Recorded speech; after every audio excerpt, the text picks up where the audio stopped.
जी नमस्कार।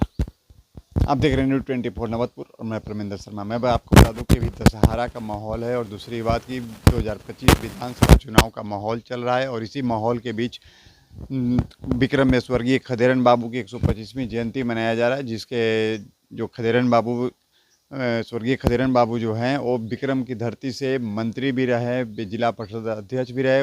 उन्हीं महानायक का आज जन्म जयंती 125वीं जन्म जयंती मनाया जा रहा है, जो कि यही के विक्रम की धरती से ही एक सामाजिक नेता हैं गुड्डू सिंह, जो जन स्वराज से भी जुड़े हैं और उन्होंने आगाज कर दिया है आज जन्म जयंती मनाकर और आज के डेट में घोषणा किया है कि मैं विक्रम विधानसभा में मैं अभी चुनाव लड़ने के लिए तैयार हूं और आ रहा हूं और जनता की समस्याओं को लेकर मैं आ रहा हूं। जनता की जो समस्या है उसी पे बात करते हैं। खदेरन बाबू को याद कर रहे हैं आप लोग, कुछ तो वजह होगी। आखिर जनता जो है इनको भूल कैसे गई?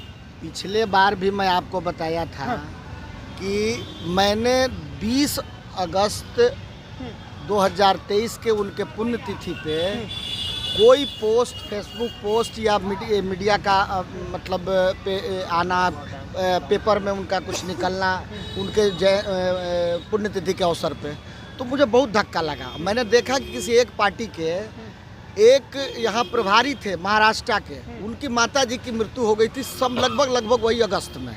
तो मैंने यहाँ देखा कि भाजपा के कार्यकर्ताओं के लड़कों ने उनकी माता जी के मरणोपरांत जो है सो कि पोस्ट डाल रहे थे। मुझे बड़ा बुरा लगा कि भाई जिस धरती से बिलोंग करते हैं हम लोग और जो हमारे इतने बड़े मानद थे, जो एक सरकार ने नौकरी 50,000 नहीं दिया होगा ढंग से, वो आदमी अकेले एक नौकरी दिया हो 50,000, जिन्होंने विक्रम क्षेत्र के किसानों के आबाद करने के लिए छोटी छोटी नहरों का जाल बिछवा दिया, जिन्होंने बीटा चीनी मिल के बनने में उनका योगदान रहा है, जिन्होंने विक्रम की धरती पे 6 एसडीओ कार्यालय स्थापित करवाया, जिन्होंने प्राथमिक शिक्षा से लेके माध्यमिक शिक्षा से लेके बालिका कन्या विद्यालय तक की स्थापना पटना जिला में ही सिर्फ है, आप पता कर लीजिएगा। उसकी स्थापना उस कालखंड में आज़ादी के वक्त में उन्होंने बालिकाओं को अलग से पढ़ने के लिए स्कूल की स्थापना की।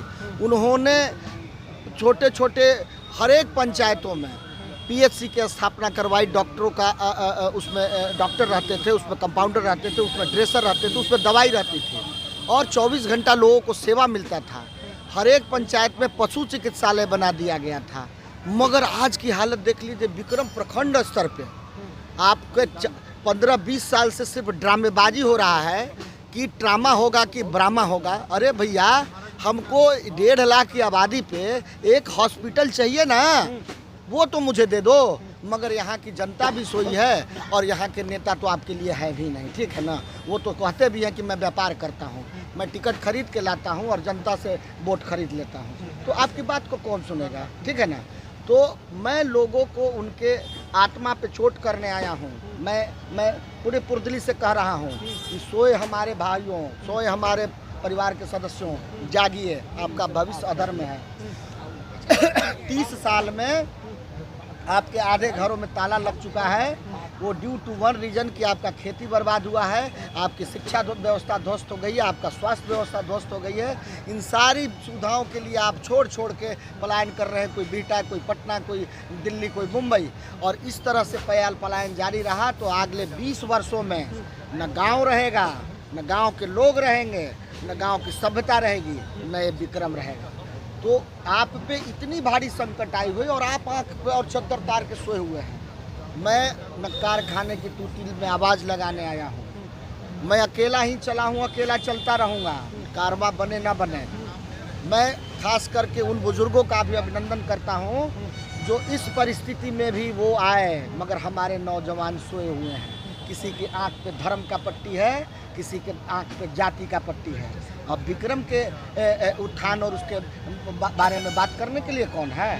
हमारे बच्चों का ज्ञान का भाव है, व्हाट्सएप यूनिवर्सिटी का ज्ञान है, उनको किताब पढ़ना चाहिए, महापुरुषों को भी थोड़ा पढ़ लेना चाहिए। जिस धरती पे आप बैठे हो वो पूरी धरती विक्रम की। कहीं जाके पटना बोल दे किसी भी अफसर को कि हमारे घर है विक्रम हो, भी घर है गोरखड़ी हो, घर है दतियाना हो, एसपी की औकात नहीं थी कि उस आदमी का काम नहीं करते। पैरवी करने वाला आदमी नहीं चाहिए यहाँ, बेट दिलाने वाला विधायक नहीं चाहिए। जो जिनका काम था 10-10 साल रहे इस क्षेत्र में विधायक, वो यहाँ स्कूल कॉलेज और हॉस्पिटल नहीं बनवाए और आज गरीब जनता को कहते हैं कि हम बेड दिला रहे हैं। इसको राजनीति कहते हैं? जिसके पास तलवार होता है ना उसमें आदमी मारा जाता है, उससे केक नहीं खाया जाता है। तो जिस आदमी के पास पद है ना उस पद के साथ जीना चाहिए। यहाँ की जनता को बेवकूफ़ मत बनाओ, ठीक है? यहाँ की जनता अब जाग चुकी है और आने वाले वर्षों में उनका गिन गिन के हिसाब लेगी, ठीक है ना? अभी सोई है मगर जाग रही है, मतलब अभी तबला- अगुआ के उठी है। तबला बजेगा धीन धीन, अब विक्रम का जनता हिसाब लेगा गिन गिन। आदमी जिस तरह से आज अभी सोया है ना लोकसभा इलेक्शन में, विधानसभा में उससे ज़्यादा और तरीके से सोएगा, ठीक है ना? आप देख लीजिएगा ना, क्योंकि उसको अपनी दर्द का एहसास है, उसको अपने घर में चूल्हे में बनने वाले खाने में कमियों का एहसास है, ठीक है ना? उसके बेटे को नहीं फीस जुटने का एहसास है और उसके अरमानों का घुटन है, जो कम पैसे के अभाव में जो बच्चे अभी पढ़ नहीं पा रहे हैं, गांव में इसी तरह से घूम फिर रहे हैं और किसी पद और किसी दल के चाकरी कर रहे हैं, उनको आज नहीं तो कल आप पता कर लीजिएगा, आपको 45-50 साल के वो भाजपा के दरी बिछाने वाले मिलेंगे जो से इसी बाज़ार में उनको कोई काम नहीं है, खिली पान खा के घूम रहे हैं और घर परिवार उनको आज तक भी गाली दे रही है। तो ऐसे जनरेशन को एक पार्टी ने बर्बाद किया है, आज भी बर्बाद कर रहा है। तो जागने की आवश्यकता है। आप लोग भी गांव-गांव बच्चों को जगाइए कि पढ़ने के वक्त में पढ़ो, और जो गार्जियन सक्षम नहीं है वो खेत बेच के भी अपने बच्चों को पढ़ाएं, पेट काट के भी पढ़ाएं, मगर पढ़ाएं। और हमारी व्यवस्था वो आने वाली है जो जीरो बजट की दुनिया की उच्चतम शिक्षा व्यवस्था, यही विक्रम के प्रखंड में बैठ के बोल रहा हूँ, ज़्यादा नहीं 1-2 साल लगेगा, उस व्यवस्था को हम लोग बनाएंगे, ठीक है ना? आप जान लीजिए, जिसका घर होता है ना दिवाली में वही वो अपने उसकी पोताई करती है, पड़ोसी का घर कोई नहीं पोतता है, ठीक है ना? चाहे झोपड़ी का घर हो या महल हो। तो विक्रम की पोताई विक्रम के लोग ही कर सकते हैं। अब विक्रम के लोग समझना शुरू कर दिए हैं कि 50 साल में मुझे क्या मिला है, 50 साल में विक्रम को क्या मिला है। यही बगल का डगबगला खंडहर, यही आपका ब्लॉक खंडहर, यही लघु सिंचाई ऑफिस का आईबी खंडहर, यही चमड़ा उद्योग का पूरा सिस्टम खंडहर, यही आपका नहीं ये कृषि विभाग का जिस उद्देश्य के लिए यहाँ ज़मीन रखा गया था उसकी क्या उपयोगिता है। तो हम लोग सारे चीज़ों का समायोजन करके हम लोग किसानों के विकास के लिए इसी कृषि विभाग के ज़मीन पे इंडो इजराइल तकनीक में करनाल में गया था, हाल ही देखने गया था कि सब्जी के उत्पादन में किस तरह की आधुनिक व्यवस्थाएं दुनिया में चल रही है, और उस चीज़ का उपयोग करके बिहार को नंबर 1 बनाया जा सकता है। विक्रम में उसकी स्थापना मैं कराऊंगा अगले 1-2 साल में, जब हम लोग की सरकार आएगी। तो हम लोग जनता का जगाने के लिए इस तरह की कार्य किए हैं, ठीक है ना? जो आए उसका भी बहुत बहुत साधुवाद, जो नहीं आए उनका भी बहुत बहुत साधुवाद, ठीक है ना? मुझे पता है आज नहीं तो कल मेरे कार्रवाई के पीछे वो रहेंगे, या तो उनको डर सता रहा होगा, उनको पैसे का लोभ किसी दूसरे से आज तक लिए होंगे वो सता रहा होगा, मगर भाई के लिए करेगा तो लोगों को धड़क ही रहा है ना। इसलिए निश्चिंत रहिए, हम लोग आपस में परिवार हैं, जब समय आएगा ना तब बहना पेहानी हम लोग कर लेंगे, ठीक ना? इशारे के लिए बता देता हूँ, हमारे 4 बहनें हैं, चारों बहन के यहीं विक्रम विधानसभा में ससुराल है।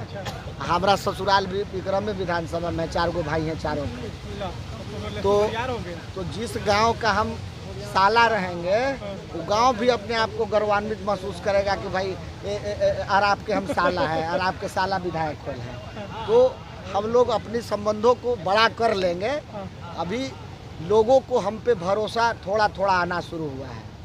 उनको लगेगा 6 महीना, जब उनको लग जाएगा कि मैं उस लेवल तक आ गया हूँ ना, तो फिर कार्रवाई के डोनेशन की ज़रूरत नहीं रहेगी, सारे लोग अपने से आ जाएंगे, सारे लोग आ जाएंगे। चलिए, तो यूँ कहें कि जिस तरह से अभी कुमार गुड्डू ने जो कहा कि मुसीबत में शरीफों की शराफत कम नहीं होती, सोना चाहे भैया जितना भी टुकड़ा हो जाए उसकी कीमत कम नहीं होती, थोड़ी कम होती है। खदेरान बाबू वही सोना के टुकड़ा में से एक थे, उनकी कीमत आज भी कम नहीं होती। एक प्रश्न आप लोगों को जायज़ था पूछना, मैं पूछ देता हूँ।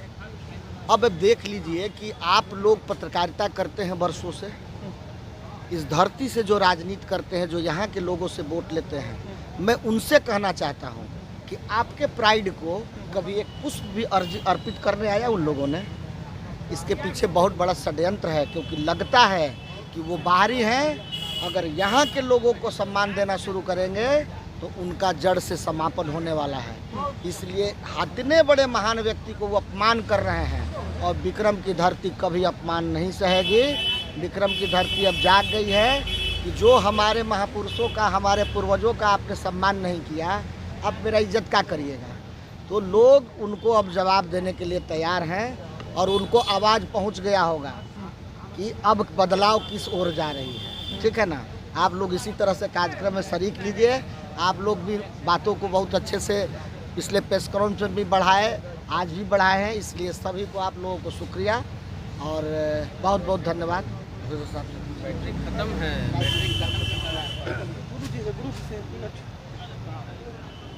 चलिए गुरु जी, आप तो एक प्रोफेसर हैं, क्या षड्यंत्र है खदेरन बाबू भूलने के पीछे? देखिए, उत्तराधिकार का अभाव हुआ। सबसे पहली बात ये कि विरासत तब न चलती है जब उत्तराधिकार सही हो। तो उत्तराधिकार का अभाव हुआ है। तो उत्तराधिकार के दो रूप होते हैं। एक तो वंशगत उत्तराधिकार होता है जो राजवंश के अनुसार चलता है, और दूसरा राजनीतिक उत्तराधिकार होता है। तो मुझे क्या लगता है, खदेरन बाबू के बाद यहाँ उनका राजनीतिक उत्तराधिकार न परिवार के लोगों ने उस समय उठाया, और क्योंकि उनकी मृत्यु 77 में, उसके बाद उनकी मृत्यु के बाद 77 में चुनाव हुआ। तो 77 के चुनाव में परिवार वालों को संग्राम में आना चाहिए था, जो हम लोग कोई नहीं आ पाए। और जनता पार्टी का निर्माण हुआ, उसमें भारतीय उस समय जनता पार्टी जो जनसंघ भी का विलयन उसी में हो गया था। कैलाशपति मिश्र जी आए, एक कद्दावर नेता थे, तो स्वाभाविक है उनकी जीत हो गई, उसके अनुसार बात बनी।